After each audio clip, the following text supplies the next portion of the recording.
Hello student, मैं Ramraj Gurjar Tagore public उच्च माध्यमिक विद्यालय की ऑनलाइन क्लासेज में आपका हार्दिक अभिनंदन करता हूं। कक्षा 12 अनिवार्य हिंदी के सिलेबस के बारे में आज चर्चा करने वाले। इस साल आपको हिंदी अनिवार्य में पढ़ाने वाला हूं। सिलेबस आपका इस साल बदल गया है, परिवर्तन हो गया है। एनसीईआरटी का जो सिलेबस है उसके बारे में हम सामान्य जानकारी प्राप्त करेंगे। आज आपकी कक्षा 12 अनिवार्य हिंदी में 2 पुस्तकें हैं। मुख्य पुस्तकें जो आधार पुस्तक है वो है आपकी आरोह भाग सेकंड। उसमें 2 भाग है आपके, गद्य और पद्य। दोनों के लिए बराबर अंक है। उनका हम परिचय देखेंगे। पहला जो आपका पाठ है वो लिखा है कवि हरिवंशराव बच्चन ने। हरिवंशराव बच्चन ये माने हुए कवि माने जाते हैं और एक अभिनेता है अमिताभ बच्चन, उनके पिताजी थे। ये हिंदी साहित्य जगत में इलाहाबाद के प्रवर्तक माने जाते हैं। इनकी 2 कविता ली गई है यहाँ आपके सिलेबस में। एक है आत्मपरिचय। आत्मपरिचय वो शैली होती है हिंदी पद्य की। जैसे हिंदी गद्य में आपने एक विधा पढ़ी होगी। हिंदी गद्य की एक विधा होती है आत्मकथा। आत्मकथा यानी स्वयं के बारे में, खुद के बारे में अगर कोई व्यक्ति कुछ लिखता है गद्य में, वो कहलाती है आत्मकथा। अगर दूसरे के बारे में लिखता है तो वो कहलाती है जीवनी। अगर मान लीजिए मैं मेरे बारे में लिख रहा हूं तो वो कहलाएगी आत्मकथा, और मैं किसी अन्य के बारे में लिख रहा हूं तो वो कहलाएगी जीवनी। तो ये तो कहलाती है गद्य में। लेकिन अगर पद्य में अगर कोई लिखे तो वो कहलाती है क्या? आत्मपरिचय। तो इन्होंने जो इनकी जो पहली कविता है इसके बारे में, स्वयं के बारे में लिखा है इन्होंने। बहुत अच्छी कविता है आपकी। दूसरी कविता है इनकी एक गीत। एक गीत जो कविता है उसमें वो बताता है दिन जल्दी जल्दी ढलता है। ये अपने आप को क्या बताता है? एक राहगीर बताता है, घर से बहुत दूर रहता है ये। यानी कि ये एक साहित्यकार था, भ्रमण करता है, यात्राएं करता है। यात्राओं से क्या होता है? इसे अनुभव प्राप्त होता है। घर वालों से परिचय कम होता है। इनका कहने का तात्पर्य यह है कि अपने बीवी बच्चों से ज्यादातर समय ये दूर रहता है। और जब ये घर जाता है तो नहीं, उस समय सूर्य अस्त होता रहता है या गोधूली का समय होता है, डर रहता है। इस वजह से वो जल्दी जल्दी घर पहुंचना चाहता है। उससे संबंधित उन्होंने एक कविता लिखी है। ये उस समय कैसा दृश्य होता है वो हमको देखने को मिलेगा। अगला पाठ है आपका आलोक धनवा। ये भी प्रसिद्ध लेखक है, प्रसिद्ध कवि है। इनकी एक कविता है पतंग। छोटी सी कविता है, साधारण सी कविता है, आसानी से आपके समझ में आ जाएगी। इसके बाद में तीसरा जो पाठ है आपका वो लिखा है कुंवर नारायण ने। कुंवर नारायण लिखा है 1927 में इनका जन्म होता है कुंवर नारायण का। इसके बारे में कहा जाता है ये प्रगतिवादी कवि कहलाते हैं। जो कालखंड है मैं आपको बाद में चर्चा में दूंगा। पूरे हिंदी साहित्य के इतिहास के बारे में, हिंदी भाषा का किस प्रकार से उद्भव होता है, विकास होता है, किस प्रकार से विकास क्रम चलता है, कैसे कैसे कालखंडों में विभाजित किया जाता है, वो हम विस्तार से चर्चा में लेने वाले हैं। तो इनका जन्म 1927 से होता है और 1940 के आसपास ये लिखना प्रारंभ करते हैं। बहुत कम अवस्था में लिखना प्रारंभ कर देते हैं। तो इन्होंने एक कविता लिखी कविता के बहाने, और दूसरी कविता थी बात सीधी थी पर। कोई सीधी सी बात थी उसको एक पंक्तिबद्ध कर देते। उसमें भी एक देखो, कवि जो होते हैं वो साधारण सी चीज में भी असाधारण चीज ढूंढ लेते हैं। हम जिसे देख नहीं पाते, हमारे आंखों के सामने कोई घटना घटित हो रही है जिसे हम नहीं देख पाते, हम रेखांकित नहीं कर पाते, वो कवि लोग कर लेते थे। तो ऐसी इनकी एक कविता है 2, बहुत साधारण सी कविता है। अगला है आपके रघुवीर साहा।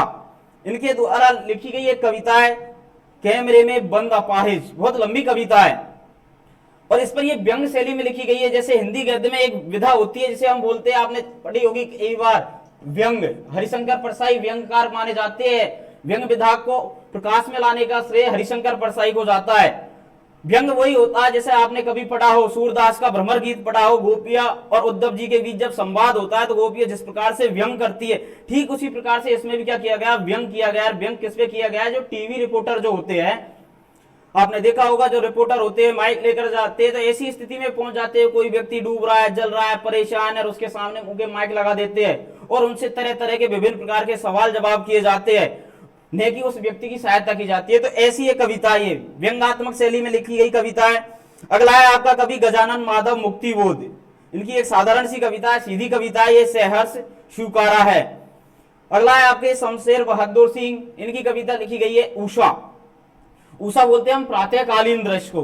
प्रातः काल के समय में जब सूर्य उदय होता है, उदय होने से पहले जो उजास छा जाता है, भोर का जिसे समय बोलते हैं हम, उस कालखंड में प्रकृति में कौन कौन से बदलाव होते हैं, और जो बदलाव होते हैं वो प्रतिपल प्रतिक्षण बदलते रहते हैं। सूर्य जैसे आता है, सूर्य की प्रथम किरणें हम जानते हैं सबसे पहले हिमालय पर्वत पर आती है। जैसे हिमकालय बर्फ का पहाड़ कहा जाता है। उसके बाद में जैसे ही वो मैदानों की ओर, घाटियों की ओर, मैदानों में आती है तो प्रति पल प्रति क्षण उस प्रकृति के परिवेश में जो बदलाव होता है, अनवरत रूप से जो बदलाव होता है, उसका कभी वर्णन करना चाहता है, वर्णन करता है, लेकिन वर्णन पूरी तरह से कर नहीं पाता। इसके बाद अगली जो कवि है आपके वो है सूर्यकांत त्रिपाठी निराला। सबसे महत्वपूर्ण कवि माने जाएंगे आपके अब तक के जो हमने नाम लिए मैंने अभी तक, उनमें सबसे महत्वपूर्ण है सूर्यकांत त्रिपाठी निराला। हिंदी साहित्य जगत में एक कालखंड चलता है छायावाद। छायावाद के ये स्तंभ माने जाते हैं। हिंदी साहित्य के आधुनिक काल में आचार्य हजारी प्रसाद द्विवेदी ने जब आधुनिक काल का विभाजन किया तो उसमें एक काल का नाम दिया था छायावाद, और उसकी समय सीमा मानी थी उन्होंने 1918 से लेकर 1936 तक उसकी समय सीमा मानी थी। उसे नाम दिया था उन्होंने क्या, छायावाद नाम दिया था। उस छायावाद के 4 स्तंभ कभी कहलाए। उस छायावाद के क्या थे, 4 स्तंभ थे। 4 स्तंभ में 4 व्यक्ति थे। एक थे आपके जयशंकर प्रसाद, दूसरे थे आपके सूर्यकांत त्रिपाठी निराला, जिसको हम पढ़ने वाले हैं, सूर्यकांत त्रिपाठी निराला। छायावाद के स्तंभों में आते हैं निराला। इसके बाद जिसे प्रकृति का सुकुमार कवि कहा जाता है, जिनका नाम है सुमित्रानंदन पंत, प्रकृति के सुकुमार कवि के नाम से जाना जाता है हिंदी साहित्य में। और एक कवित्री है जिसका नाम है महादेवी वर्मा। हिंदी साहित्य जगत में ये उपनाम से जाने जाते हैं। चारों के उपनाम है प्रसाद, पंत, निराला और वर्मा। महादेवी वर्मा को हम पढ़ने वाले हैं आपके गद्य भाग में। इनका पहला ही पार्ट है भक्तिन शीर्षक के नाम से। तो महादेवी वर्मा के बारे में हम विस्तार से जानकारी प्राप्त कर लेंगे। बाकी आपने जयशंकर प्रसाद पिछली कक्षाओं में पढ़ा होगा।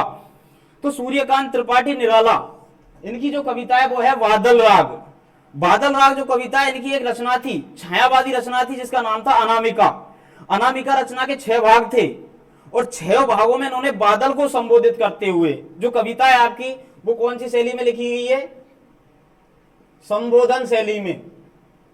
संबोधन शैली जो होती है जिसमें पुकार कर कहा जाए, हम किसी को बुलाकर कहा जाए, पुकार कर हम कहते हैं, वो कहलाती है संबोधन शैली। जैसे जब हम कारक पढ़ते हैं, कारकों में आता है एक संबोधन कारक, जिसमें पुकारा जाता है किसी भी व्यक्ति को। जब हम आवाज लगाते हैं तो उससे पहले हे, ओ, अरे ऐसे जो संबोधन ये चिन्ह होते हैं, तो उसी शैली में लिखी गई है। बादल को संबोधित करके ये कविता लिखी है इन्होंने, और उसका 6ठा भाग है। बादल राग जो कविता है, अनामिका के कितने भाग है, अनामिका के 6 भाग है। 6 भागों में से हमारा कौन सा भाग लिया गया है, 6वां जो भाग है वो आपके सिलेबस में है। 1 से 5 तक आप सिलेबस में नहीं है, 6ठा भाग है। इसमें कहानी कुछ इस प्रकार से चलती है। कवि क्या मानता है, कवि का मानना है कि वर्ग संघर्ष जो चलता है समाज में, 2 वर्ग होते हैं, एक शोषक वर्ग होता है, एक शोषित वर्ग होता है। तो यहाँ बादल जब बरसता है, कभी बादल को संबोधित करता हुआ कहता है जब भयंकर बरसात करोगे, मूसलाधार बरसात करोगे, तो जो बड़े बड़े पेड़ है, बड़े बड़े पेड़ों को यहां मान लिया गया है, जो बड़े बड़े पेड़ है, बड़े बड़े जो पेड़ है उनको तो मान लिया क्या कवि ने, पूंजीपति वर्ग। कौन सा वर्ग माना, पूंजीपति। और जो छोटे छोटे पेड़ है, कैसे पेड़ आपके छोटे छोटे जो पेड़ है उनको मान लिया उन्होंने कैसा, शोषित या गरीब जनता। तो इनकी स्थिति क्या होती है, मान रहे बादल को संबोधित, बादल को इन्होंने क्या माना, क्रांति का अग्रदूत, क्रांति का अग्रदूत, यानी क्रांति करने वाले होते हैं बादल। जब बादल भयंकर गर्जना के साथ में मूसलाधार बरसात करेंगे तो जो पूंजीपति वर्ग रूपी क्या है, बड़े बड़े जो वृक्ष है वो उस तूफान में, उस झंझावात या चक्रवात में ये गिर जाएंगे, ढह जाएंगे। और ये छोटा सा पौधा है, अर्थात जो गरीब जनता है उसके चेहरे खिल जाते हैं। आशा अपन ऐसे ले सकते हैं, इस समय में मान ली जाए जब बरसात होती है, भयंकर जब बरसात होती है तो किसानों के चेहरे पर खुशी आ जाती है, क्योंकि फसल बोने का समय हो जाता है, उसकी जो फसल है वो हरी भरी लहराने लग जाती है खेतों में, तो उसका चेहरा तो खिलता है। लेकिन भयंकर बरसात जाने के कारण जो पूंजीपतियों के बड़े बड़े उद्योग कारखाने हैं उनमें काम अवरुद्ध हो जाता है। तो कवि ने बादल को संबोधित करके बादल को क्रांति के दूत के रूप में यहाँ प्रतिष्ठापित किया है। अगला आपका जो कवि है वो है तुलसीदास, जिसे हिंदी साहित्य जगत में, हिंदी साहित्य जगत का सूर्य माना जाता है, चंद्रमा माना जाता है सूरदास को। सूरदास आपके सिलेबस में है नहीं है। तुलसीदास से आप भली भांति परिचित होंगे, आपने पिछली क्लासों में भी तुलसीदास के बारे में पढ़ा होगा कि तुलसीदास कैसे प्रकांड विद्वान थे। अवधी और ब्रज भाषा में इन्होंने रचनाएं लिखी, दोनों पर समान अधिकार था, बहुत से ग्रंथ लिखे। सबसे अच्छा ग्रंथ जो हमारे उत्तरी भारत में या राजस्थान में चलता है वो है रामचरितमानस, जिसे हम रामायण कहकर पुकारते हैं। हालांकि रामायण वाल्मीकि के द्वारा लिखी गई थी संस्कृत भाषा में, उसी का ही लगभग अनुवाद है अवधी भाषा में किया था इन्होंने, जिसका नाम दिया था रामचरितमानस। जो प्रबंध काव्य शैली में लिखा गया है, प्रबंध काव्य का भी भाग है महाकाव्य। प्रबंध काव्य के दो भाग होते हैं, एक होता है महाकाव्य, एक खंड काव्य। महाकाव्य वो होता है जिसमें एक कोई व्यक्ति होता है, उसके जीवन के संपूर्ण जीवन चरित्र का वर्णन किया जाता है। तो यहाँ इन्होंने महाकाव्य लिखा था रामचरितमानस, लेकिन आपके सिलेबस में रामचरितमानस न देकर क्या दे रही है, कवितावली। कवितावली कौन सी भाषा में लिखी गई, ब्रज भाषा में लिखी गई है। कवितावली भी कैसा है, महाकाव्य। देखो इनके बारे में थोड़ा सा आप ऐसे समझ लो महाकाव्य होता क्या है, क्योंकि इसमें दे रखा है कवितावली उत्तरकांड से, आपको ये दे रखा है, तो इससे आप ऐसे समझिएगा जो काव्य होते हैं, काव्य का अर्थ ले लो आप क्या, पद्य। जो पद्य भाग होता है वो दो भाग होते हैं उसके, एक होता है इसमें कौन सा, प्रबंध काव्य, और दूसरा होता है कौन सा, मुक्तक काव्य। प्रबंध काव्य के दो भाग होते हैं, प्रबंध काव्य के दो भाग होंगे, एक होगा आपका कौन सा, महाकाव्य, और दूसरा होगा आपका खंड काव्य। तो मुक्तक काव्य से तो आपने कबीरदास पढ़ा होगा, कबीरदास आपने पढ़ा है, रहीमदास पढ़ा होगा, देव पढ़ा होगा, सेनापति कहीं पढ़ा होगा, या भूषण पढ़ा होगा, रहीमदास जी पढ़ा होगा। ये सारे कवि कैसी रचना लिखते थे, मुक्तक काव्य। देखो मुक्त का शाब्दिक अर्थ देखे तो क्या होता है, अलग होना, अर्थात इनके जो दोहा होते हैं, पद होते हैं, वो एक दूसरे में क्या होता है, संबंध नहीं होता। कबीरदास से उठा के देखो, एक दोहा भक्ति से संबंधित कह रहा है, वो एक में जाति प्रथा का विरोध कर रहा है, तो ऐसे अलग अलग है। रहीमदास के अगर दोहा देखेंगे तो सब अलग अलग है, अर्थात एक दोहा दूसरे दोहे से अलग होता है, एक पद दूसरे से अलग होता है, वो रचना कहलाती है मुक्तक रचना। दूसरी क्या होती है, प्रबंध काव्य होती है, उसमें क्या होता है, जिस प्रकार से कहानी चलती है ना उसी प्रकार से चलता है। तो प्रबंध काव्य के दो भाग है। महाकाव्य में तो क्या होता है, कोई भी एक व्यक्ति ले लेते हैं हम, कोई भी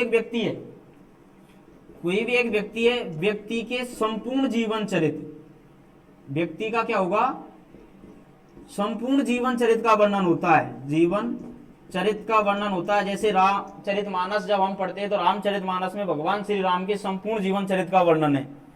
इसकी विशेषताएं क्या होती है, जो महाकाव्य होता है, महाकाव्य को कम से कम 7 भागों में विभाजित किया जाता है। ज्यादा हो सकते हैं भाग, लेकिन कम से कम कितने होने चाहिए, 7।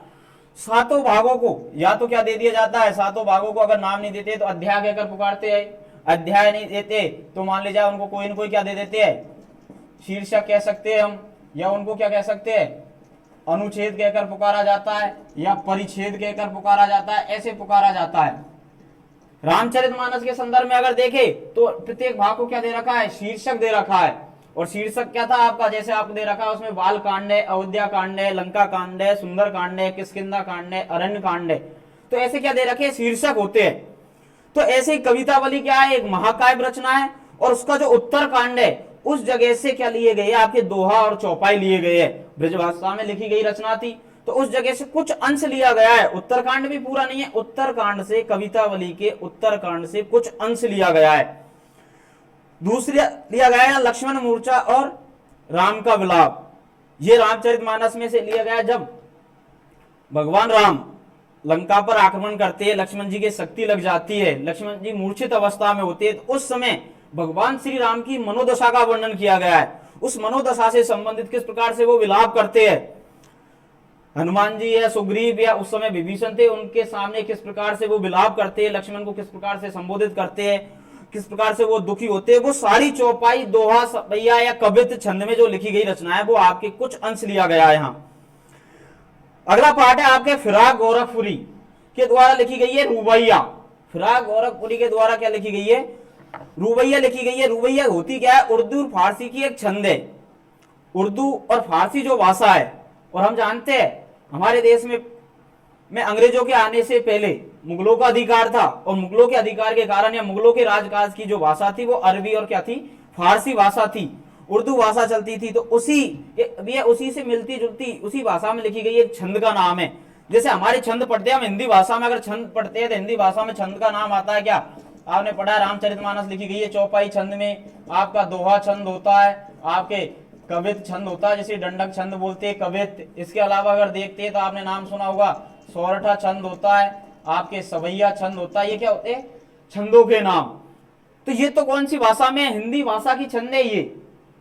और रुबैया है वो कौन सी भाषा की छंद है? उर्दू और फारसी भाषा में लिखी गई छंदों के नाम है। तो रुबैया और गजल जो उर्दू भाषा में लिखी गई है। उर्दू की जो शायरी होती है, आपने उर्दू भाषा के कवि होंगे, सुने होंगे कभी कभी सम्मेलनों में, उर्दू भाषा के जो कवि होते हैं जब वो शायरी बोलते हैं तो उसे क्या बोलते हैं? गजल। तो गजल शैली में लिखी गई रचना है। आपका जो 10वां नंबर का पाठ है वो लिखा है उमा शंकर जोशी ने। छोटी छोटी रचनाएं उनकी, छोटा मेरा खेत और बगलों के पंख, आसानी से समझ में आ जाएगा आपकी रचना है। ये आपका काव्य खंड है। जितने अंक का काव्य खंड आएगा उतने ही अंक का आपका कौन सा आएगा? गद्य खंड। दोनों के लिए बराबर अंक बाहर होते हैं। हालांकि देखो पाठों में कम ज्यादा है।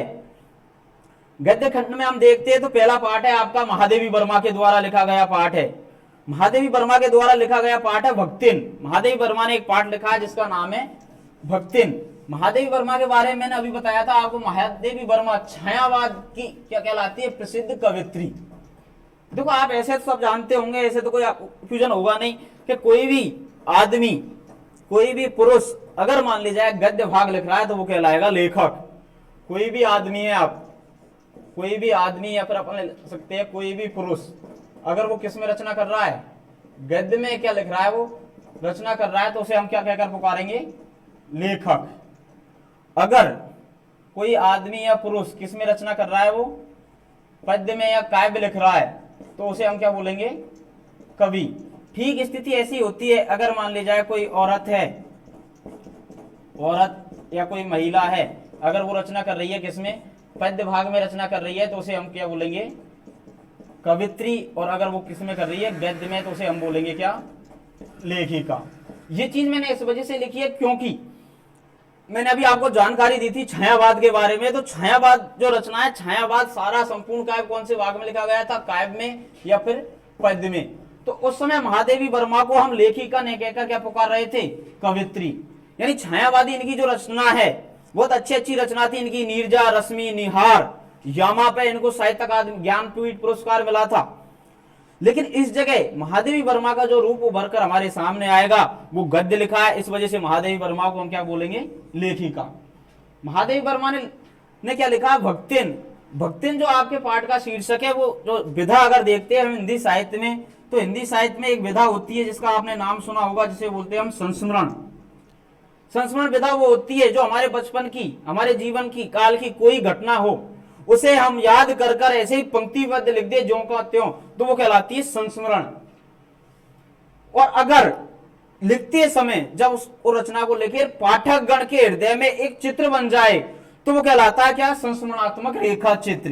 कौन सी विधा बन जाती है? वो रेखा चित्र। तो ये जो पाठ है भक्तिन, भक्तिन जो पाठ है वो संस्मरण और रेखा चित्र का मिला जुला रूप है। और इन दोनों विधाओं को हिंदी गद्य में जन्म देने वाली या प्रथम या प्रतिनिधि अगर लेखिका माने तो महादेवी वर्मा कहलाती है। तो ये दोनों का मिला जुला रूप है, तो इसको हम बोल सकते हैं ये कौन सी विधा में लिखा गया पाठ है? संस्मरणात्मक रेखा चित्र। कौन सी विधा बोलेंगे इसे? संस्मरणात्मक रेखा चित्र। भक्तिन, भक्तिन उसका शीर्षक है। अगर पाठ के बारे में थोड़ी सी अगर जानकारी ले तो एक विधवा महिला थी, बुजुर्ग भी थी, वो महादेवी वर्मा के घर में नौकरी करने के लिए जाती है। उसके बाहरी वेशभूषा को देखकर, जैसे बाहरी वेशभूषा को देखकर हम अनुमान लगाते हैं तो महादेवी वर्मा ने भी उसका नामकरण किया था, क्योंकि उसके गले में कंठी माला वगैरह ऐसे थी, और कंठी माला अगर कोई पहनता है तो उसे हम भक्त या भक्तिन बोल सकते हैं। तो ऐसे उसका नामकरण किया था। हकीकत में उसका नाम लक्ष्मी था, जो गुणों के विपरीत था, क्योंकि वो बहुत ही ज्यादा गरीब थी। और लक्ष्मी का तो आशय होता है धन धान से संपन्न होना चाहिए। कुछ लक्ष्मी ने विनती भी की महादेवी वर्मा से, तो कृपा करके मुझे लक्ष्मी नाम से न पुकारे। तो महादेवी वर्मा के द्वारा ये नाम दिया गया था। विस्तार से हम बाद में पढ़ेंगे। अगला पाठ है आपका जैनेन्द्र कुमार। जैनेन्द्र कुमार का एक निबंध है। ये बाजार दर्शन जो पाठ है वो लिखा गया है निबंध शैली में। और मैं कह रहा हूं हिंदी गद्य में अगर कोई सबसे कोई कठिन चीज है तो वो है निबंध। हिंदी गद्य की बहुत सारी विधाएं है। 1850 के बाद हिंदी गद्य प्रारंभ होता है तो बहुत सारी विधाएं प्रारंभ होती है। उनमें एक विधा होती है आपकी निबंध। निबंध का नाम है आपके बाजार दर्शन। बाजार दर्शन इसकी विधा है आपकी निबंध। मैं आपसे ये कह रहा हूँ, अगर आप इस निबंध को अच्छी तरह पढ़ोगे तो आप कभी पैसा जो आप खर्च करते हैं बाजार में जाकर, मेले वगैरह में जाकर पैसे खर्च कर देते हैं हम व्यर्थ में, तो कभी भी नहीं कर पाएंगे। इस बाजार दर्शन निबंध में लेखक ने केवल ये बताया कि जब कभी भी हम बाजार जाए तो हमारे सामने क्या होना चाहिए, लक्ष्य होना चाहिए। इसे हम जीवन में अगर ढाल लेंगे इस पाठ को पढ़ने के बाद, मान लीजिए हम बाजार में मेले में जा रहे हो, मान लीजिए कोई मेला लगा हुआ है, कोई मेला लगा हुआ और आप मेले में जाते हो, मेले में कैसे जा रहे हो, निरुद्देश्य, कोई उद्देश्य ही नहीं है, आप दोस्तों के साथ में घूमने के लिए चले गए, मेले में चले गए, आपको किसी चीज की आवश्यकता नहीं है। बाजार में जाओगे, मेलों की दुकानों पर, मेला होगा, दुकान सजी हुई होगी, सजावट होगी, दुकान आपको आकर्षित करेगी अपनी ओर, आप दुकान की ओर खिंचे हुए चले जाएंगे तो उस दुकान पर जाकर कोई वस्तु आपको आकर्षित करेगी, आपको आवश्यकता नहीं है उस वस्तु की, लेकिन उस तड़क भड़क, उस आकर्षण के कारण आप उस वस्तु को खरीद कर ले आओगे। अर्थात आपको आवश्यकता नहीं थी, आपने पैसे दे दिए, अर्थात वो वस्तु फिर आपके घर में इधर उधर कोने में पड़ी रहेगी, कोई काम में आने वाली नहीं है, तो वहां पैसों की क्या होगी, बर्बादी। दूसरे शब्दों में आप ऐसे समझ लो, एक छोटा सा बच्चा है, कोई भी एक छोटा सा बच्चा है, एक छोटा बच्चा है, बाजार में जाएगा मेले की दुकान पर, इसको आकर्षित कौन सी दुकान करेगी, जिस दुकान पर क्या होगी, जिस दुकान पर मिठाइयां होगी या जिस दुकान पर क्या होंगे, खिलौने होंगे, वह दुकान इस बच्चे को आकर्षित करेगी। ये बच्चा जाएगा इन दुकानों पर, जिद करेगा, मम्मी पापा के साथ में होगा तो पकड़ कर जबरदस्ती ले जाएगा और मिठाइयां या खिलौने खरीदेगा, क्योंकि दुकानों का क्या होता है, बाजार का आकर्षण होता है। आपके पाठ का शीर्षक क्या है, बाजार दर्शन। बाजार वो चीजें वो क्या करती है, लोगों को आकर्षित करता है और हम उस आकर्षण के कारण उसकी ओर खिंचे हुए चले जाते हैं, पैसे बर्बाद कर देते हैं। तो इस पाठ में लेखक यही बताना चाह रहा है कि हम बाजार तभी जाए जब हमें किसी वस्तु की, किसी सामान की आवश्यकता हो, और जब हमारे आवश्यकता फिक्स होगी तो हम उसी दुकान पर जाएंगे जिस दुकान पर वो वस्तु मिलेगी और लेकर तुरंत वापस आ जाएंगे। तो हमारे पैसे की बर्बादी नहीं होगी, हमारे समय की बर्बादी नहीं होंगे, हम व्यर्थ में नहीं घूमेंगे। लेखक महोदय भी ऐसे जाता है, लेखक महोदय को आवश्यकता होती है जीरे की, तो वो जीरे की दुकान पर जाता है, तुरंत वापस आ जाता है। अगला पाठ है आपका धर्मवीर भारती का। धर्मवीर भारती के द्वारा लिखा गया पाठ है जिसका शीर्षक है काले मेघा पानी दे। शीर्षक का नाम है काले मेघा पानी दे।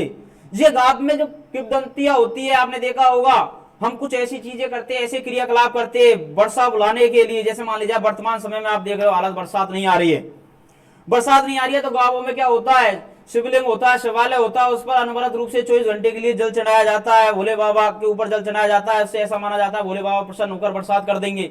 तो यहाँ भी स्थिति ऐसे ही है। छोटे छोटे बच्चे क्या है, एक मंडली बनाते हैं, एक छोटी सी मंडली बनाते हैं, और वो मंडली बनाकर पूरे गांव में, गली में घूमते हैं। गांव के लोग पानी की कमी होने के बावजूद भी जो छोटी सी मंडली होती है बच्चों की, उन बच्चों के ऊपर पानी डालते हैं। उनका आशय यह है कि जब उन बच्चों को पानी पिलाया जाएगा, वो इंद्र की टोली मानी जाती है, उस समय पानी उनको पिलाया जाएगा, पानी उनके ऊपर डाला जाएगा, तो इंद्र भगवान प्रसन्न होंगे और बरसात कर देंगे। तो ऐसी गांवों की जो प्रथा है, उस प्रथा को उजागर किया है कि अभी भी गांवों में ऐसी मान्यता है, हम ही देव देवताओं को पूजते हैं, क्योंकि हमारे क्या है, आज भी आस्था है गांवों में रहने वाले लोगों के मन में ईश्वर के प्रति, अपनी देवी देवताओं के प्रति आस्था है। तो वही आस्था दिखाई गई है इसमें, काले मेघा पानी दे। इसके बाद अगला पाठ है आपका फणीश्वर नाथ रेणु के द्वारा लिखा गया पाठ है जिसका नाम है पहलवान की ढोलक। रेणु के द्वारा लिखा गया पाठ है पहलवान की ढोलक। फणीश्वर नाथ रेणु, इनको हिंदी साहित्य जगत में आंचलिक उपन्यासकार के नाम से जाना जाता है। हिंदी साहित्य जगत में उपन्यास लिखे गए थे गद्य में, तो उसमें उपन्यासों में भी एक उपन्यास लिखा गया था, एक अलग विधा प्रारंभ करती थी जिसका नाम था आंचलिक उपन्यास। इसकी वजह से इन्हें हिंदी साहित्य जगत में क्या मिली थी, प्रसिद्धि। आंचलिक उपन्यास क्या होता है, देखो ये शब्द बना है आपके अंचल से, अंचल प्लस एक प्रत्यय लगा हुआ। अंचल बोलते हैं हम किसी एक प्रदेश विशेष को, प्रदेश बोल सकते हैं हम, कोई एक क्या बोल सकते हैं, कोई एक क्षेत्र, कोई ग्रामीण इलाका। उस जब आंचलिक उपन्यास में क्या होता है, जब ग्रामीण इलाके से संबंधित लिखा गया था, तो इसमें जब लिखा जाता है तो इसमें जब शब्दों का चयन किया जाएगा, तो शब्दों का जो चयन हुआ था वो कैसा हुआ था, देशज शब्दों का चयन हुआ था। हम जानते हैं शब्द आपने पढ़े होंगे, शब्द तत्सम होते, तद्भव होते, देशज और विदेशज, 4 प्रकार के शब्द होते हैं आपके। तत्सम शब्द बोलते हैं उनको जो संस्कृत भाषा से जैसे तैसे ग्रहण कर लिया हमने, उसमें थोड़ा सा परिवर्तन कर दिया, वो कहलाए आपके तद्भव। और ग्रामीण शब्द, ग्रामीण अंचल के में रहने के कारण हम जो ग्रामीण शब्दों का प्रयोग करते हैं वो कहलाते हैं कैसे शब्द आपके देशज, देसी भाषा के जो शब्द देशज शब्द वो कहलाते हैं जिनकी उत्पत्ति का पता नहीं होता। और एक होते हैं विदेशज, विदेशज में आपके सारे आ जाते हैं अंग्रेजी भाषा के, उर्दू के, अरबी के, फारसी के। तो आंचलिक उपन्यासों में इन्होंने क्या किया कि अंचल को ही क्या माना, अंचल को प्रधानता दी। उपन्यासों में प्रधानता किसको दी, अंचल विशेष को प्रधानता दी। इनका जो इनकी कहानी है पहलवान की ढोलक, पाठ से अगर संबंधित हम थोड़ी सी जानकारी ग्रहण करें तो ये क्या थी, पहलवान था एक, वो प्रतिदिन क्या बजाता था, ढोलक बजाता था सुबह शाम के समय में, लेकिन वो हार मानने वाला कभी भी नहीं था। एक दिन क्या होता है, उसका पुत्र मर जाता है और उसके बावजूद भी प्रातः काल के समय में अड़ोसी पड़ोसी इकट्ठे हो जाते हैं, सब रोते चीखते चिल्लाते, अकेला पुत्र मर जाता है, लेकिन फिर भी पहलवान उस दिन भी ढोलक बजाता है। आशा यह है कि कभी भी कैसी भी विपरीत परिस्थिति हो, कैसी भी समस्या हो, लेकिन हमें हार नहीं माननी चाहिए, उदास नहीं होना चाहिए। पहलवान ढोलक का आशय, पहलवान का आशय क्या था, कभी भी जो आत्मा है वो परमात्मा से मिलन हुआ है, इस वजह से वो उस खुशी में दूने जोश से उत्साह के साथ में ढोलक बजाता है। और ऐसा कहा जाता है इस कहानी में, जब जब वो ढोलक बजाता था, उसके पुत्र जब कुश्ती लड़ने के लिए जाते थे तो उसकी आवाज से, जो आवाज आती है ढोलक बजाने की, उस आवाज से वो अच्छे अच्छे पहलवानों को पराजित कर देते थे। ऐसी ये कहानी हम विस्तार से बाद में चर्चा में लेंगे। अगला पार्ट है आपका विष्णु खरे का, इसने लिखा है चार्ली चैपलिन यानी हम सब। ये बहुत अच्छा पार्ट है, ये लिखी गई है एक जीवनी। चार्ली चैपलिन एक विदेशी इतिहासकार था, विदेशी कहानीकार था, उसकी क्या लिखी गई है, जीवनी। में अभी आपको थोड़ी देर पहले बताया था, अगर कोई लेखक किसी अन्य लेखक के बारे में, किसी अन्य व्यक्ति विशेष के बारे में अगर कहानी लिखे तो वो कहलाती है जीवनी।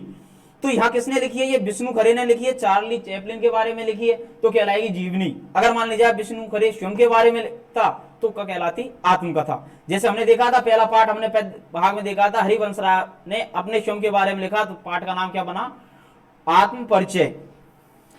अगला है आपका रजिया सज्जाद जहीर, ये मुस्लिम कवित्री, मुस्लिम लेखिका है। इन्होंने क्या लिखा, नमक। नमक नामक एक कहानी है, साधारण सी कहानी है, ये उस समय की कहानी है जिस समय भारत और पाकिस्तान का विभाजन हुआ था, उस त्रासदी के बाद की कहानी है। क्योंकि उस समय हमने देखा था सब, कई लोग बिछड़ गए थे, अपने रिश्ते राय से बिछड़ गए थे, अपनी मातृभूमि से बिछड़ गए थे। कई हिंदू थे जो पाकिस्तान रहते थे, वो यहाँ आ गए थे, यहाँ के मुसलमान पाकिस्तान चले गए थे, लेकिन उनकी जो मातृभूमि थी, जन्मभूमि थी, उससे बहुत ज्यादा उनका लगाव हो जाता है। और साथ ही साथ उस समय सरकार ने जो नमक बनाने पर भी रोक लगा रखी थी, मिट्टी का जो मातृभूमि से जो प्यार प्रेम स्नेह है वो इस कहानी में दर्शाया गया है। अगला है आपके हजारी प्रसाद द्विवेदी। हजारी प्रसाद द्विवेदी को हिंदी में निबंधकार के नाम से जाना जाता है। इनका ये पाठ है शिरीष के फूल। ये भी क्या है, एक निबंधीय ललित निबंध शैली में लिखा गया है, शिरीष के फूल। हजारी प्रसाद द्विवेदी ने निबंध कला में निपुणता हासिल की थी। जैसे हम बोल सकते हैं, मुंशी प्रेमचंद के बारे में सुना होगा आपने पिछली कक्षाओं में, अब की बार आपके सिलेबस में है नहीं, कि उसे उपन्यास सम्राट कहा जाता है। जयशंकर प्रसाद को नाटककार कहा जाता है। छायावाद काव्य के वो कहलाते हैं, जयशंकर प्रसाद प्रतिनिधि कवि कहे जाते हैं। तो ऐसे ही हजारी प्रसाद द्विवेदी को प्रसिद्ध क्या कहा जाता है, निबंधकार। महादेवी वर्मा को क्या कहा जाता है, संस्मरणात्मक रेखा चित्र लिखने वाली कवित्री या लेखिका कहा जाता है। इसके बाद आपका 18वां और आखिरी जो पार्ट है इस पुस्तक का, वो है बाबा साहब भीमराव अंबेडकर। सब लोग परिचित होंगे बाबा साहब भीमराव अंबेडकर, जिन्होंने हमारे संविधान का सृजन किया था। संविधान सभा का जब गठन होता है तो उसकी जो मुख्य समिति थी, प्रारूप समिति, जिसके अध्यक्ष बनाए गए थे, सबसे पढ़े लिखे थे, सबसे बुद्धिमान व्यक्ति थे, और इन्होंने ही संविधान सभा में रहकर संविधान का अध्ययन किया, इन्होंने लिखा। इन्हीं की देन है आज जो हम कानून के अनुसार जो हमारा संविधान है जो बनाया है, वो बाबा साहब भीमराव अंबेडकर का। इन्होंने लिखा श्रम विभाजन और जाति प्रथा। ये उनके क्या है, उनके भाषण के अंश है। उन्होंने जब भाषण दिया, कोई बात कही, बहस की, उसके अंशों को किसी अन्य व्यक्ति विशेष के द्वारा पंक्तिबद्ध किया था। जैसे हम कबीरदास कवि पढ़ते तो कबीरदास तो अनपढ़ था, निरक्षर था, उनके शिष्यों ने उनके द्वारा गाए गए पदों को रेखांकित किया। ठीक उसी प्रकार से बाबा साहब भीमराव अंबेडकर थे, उनके भाषण का अंश है कि जब विभाजन होता है, इन्हीं की देन थी कि वर्तमान समय में जो आरक्षण व्यवस्था है, पिछड़ी हुई जाति थी, उनको समकक्ष लाने के लिए इन्होंने ये आरक्षण व्यवस्था प्रारंभ की थी। संविधान में उनको छूट दी थी कि जिससे वो अपने पद तक पहुंच सके, अन्य व्यक्तियों के समकक्ष पहुंच सके। और अगला है मेरी कल्पना का आदर्श समाज। और उन्होंने अगला लिखा कि जब ऐसे इस प्रकार से आरक्षण दिया जाएगा तो पिछड़ी हुई जाति है वो समकक्ष आ जाएगी, तो कैसा समाज का निर्माण होगा, हमारे भारतवर्ष का स्वरूप आने वाले समय में कैसा होगा, कैसा आदर्श होगा। आदर्श का हम ऐसे बोल सकते हैं, प्रत्येक व्यक्ति का कोई ना कोई आदर्श होता है जिसके अनुसार हम बढ़ने की कोशिश करते हैं। आपका भी कोई आदर्श होगा, और आदर्श में कौन होते हैं, या तो आपके माता पिता होते हैं, बड़े भाई होते हैं, विपरीत परिस्थितियों में गुरुजी भी हो सकते हैं, उसके जैसे हम बनने का प्रयास करते हैं। तो इन्होंने भी क्या किया, अपने भारत देश के एक आदर्श समाज का एक कल्पना की थी कि इस प्रकार से अगर आरक्षण व्यवस्था प्रारंभ कर दी जाएगी तो कुछ दिनों के बाद ही जो पिछड़ा हुआ समाज है वो इनके समकक्ष आ जाएगा, एक आदर्श समाज का निर्माण होगा। ये हुआ आपकी जो प्रथम पुस्तक है, मुख्य पुस्तक एक कहलाएगी आपकी। दूसरी जो पुस्तक है उसमें केवल 4 पाठ है आपके, ये महत्वपूर्ण पुस्तक है। दोनों के अगर अंक बाहर देखें तो वर्तमान में पूरी तरह से नहीं हुआ, लेकिन लगभग ये आपके 23 यानी 46 नंबर की पुस्तक आने वाली है। अगली जो पुस्तक है आपकी, अगली पुस्तक है आपकी कौन सी, बितान। अगली पुस्तक का नाम है बितान भाग 2। ये सहायक पुस्तक की भूमिका निभाएगी। दूसरी जो पुस्तक है इसमें से केवल और केवल प्रश्न आएंगे। जो बितान पुस्तक है आपके केवल प्रश्न आएंगे इसमें से, ना ही तो आपके क्या आने वाले हैं, जो पठित गद्यांश और पद्यांश आते हैं वो इसमें से आने वाले नहीं है। पद्यांश इसमें है नहीं है, केवल 4 पाठ है। पहला पाठ है आपका इसमें सिल्वर वेडिंग, जिसको लिखने वाले हैं मनोहर श्याम जोशी। सिल्वर वेडिंग मनोहर श्याम जोशी के द्वारा लिखा गया पाठ है। ये एक लंबी कहानी है, केवल 4 ही पाठ है तो बहुत बड़ी कहानी है ये। अगला है आपका जूझ, ये आनंद यादव के द्वारा लिखा गया है। ये क्या है, एक उपन्यास का अंश, और उपन्यास भी कैसा है, आत्मकथ्यात्मक, श्रम के बारे में। वही बात आ गई, वही विधा आ गई, जैसे आत्मकथा विधा होती है, आत्म परिचय विधा होती है, तो उपन्यास है लेकिन श्रम के बारे में लिखा है, विस्तार से लिखा है, हर पहलू पर लिखा है। और उपन्यास में आपको बता रहा हूं हिंदी गद्य में सबसे बड़ी विधा उपन्यास कहलाती है। उसके बाद में आता है आपके नाटक, नाटक के बाद में एकांकी, एकांकी के बाद में कहानी या निबंध। तो ये बहुत बड़ी विधा है जूझ, आनंद यादव के द्वारा लिखी गई है। अगला है आपके अतीत में दबे पाव। अतीत में दबे पाव लिखा गया है ओम थानवी के द्वारा। और ये विधा अगर देखें इसकी तो ये है यात्रा वृतांत और रिपोर्ट, या रिपोर्टाज जिसे बोलते हैं, दोनों का मिला जुला रूप कह सकते हैं हम। ये विधा होती है, देखो ऐसे समझिएगा, एक विधा होती है आपकी कौन सी, यात्रा वृतांत। कई विद्वान इसका नाम देते हैं, इसको क्या, भ्रमण वृतांत। वृतांत का अर्थ तो आप जानते हैं क्या होता है, वृतांत का अर्थ क्या होता है, कहानी होता है। जब हम किसी यात्रा पे जाते हैं, आपने देखा होगा, आप मान लीजिए कहीं घूमकर आए, आपका कोई दोस्त घूमकर आया, आप उससे उस स्थान विशेष पर घूमने के अनुभव के बारे में पूछते हैं, तो वो जो कहानी सुनाता है वही विधा कौन सी कहलाएगी आपकी, यात्रा वृतांत। किसी स्थान विशेष की यात्रा की और उस यात्रा को जब पंक्तिबद्ध कर दिया जाए वो यात्रा वृतांत कहलाएगी या भ्रमण वृतांत। लेकिन इसमें थोड़ा सा क्या है, यात्रा वृतांत और भ्रमण वृतांत के साथ में ही क्या है, रिपोर्टाज। रिपोर्टाज विधा जो होती है वो रिपोर्ट शैली में लिखी जाती है, रिपोर्ट शैली में लिखी जाती है वो विधा है। तो दोनों का मिला जुला रूप है कौन सा, आपका ये अतीत में दबे पाव। अगला और आखिरी पार्ट है आपका डायरी के पन्ने। डायरी के पन्ने एन फ्रैंक के द्वारा लिखा गया है। डायरी हिंदी गद्य की एक आधुनिक विधा मानी जाती है। हिंदी गद्य की ये क्या है, एक आधुनिक विधा है। जैसे रिपोर्टाज और यात्रा वृतांत भी आधुनिक विधाओं में आती है, ऐसी डायरी एक विधा है। तो ये एन फ्रैंक ने एक डायरी लिखी, उस डायरी के अंश आपने देखा होगा, आपके घर में भी अगर कोई ऐसा व्यक्ति हो, आपके मम्मी जो दैनिक डायरी लिखते हो, रोज का जैसे हिसाब किताब लिखते हैं, कोई भी घटना घटित होती है उसे डायरी में पंक्तिबद्ध करते हैं, वो कहलाती है डायरी विधा। तो ऐसे ही डायरी के कुछ पन्ने थे, एन फ्रैंक के द्वारा लिखे गए वो पन्ने थे, उनको जैसे के तैसे हमारे सिलेबस में रख दिया है। ये आपकी पाठ्य पुस्तक सेकेंड हुई जो सहायक पुस्तक की भूमिका निभाएगी। इसमें केवल और केवल 4 पाठ है और चारों पाठों में से केवल प्रश्न आने हैं। इसके अलावा आपके सिलेबस में व्याकरण है, व्याकरण के अलावा आपके अपठित गद्यांश है, पद्यांश है, उसके बाद आपके पठित भी गद्यांश और पद्यांश है। इसके अलावा आपके जनसंचार के माध्यम से संबंधित प्रश्न आएंगे। तो इनके बारे में जो संपूर्ण जानकारी, आज आपका सिलेबस पूरा नहीं हुआ, अगली वीडियो में आपको इनके बारे में डिटेल से जानकारी दूंगा। आपके व्याकरण में कौन कौन से टॉपिक आने वाले हैं, जनसंचार के माध्यम कौन कौन से, आपके निबंध या प्रारूप कैसे लिखा जाता है, कितने नंबर का आएगा, वो हम अगली वीडियो में विस्तार से चर्चा करेंगे। तब तक के लिए धन्यवाद।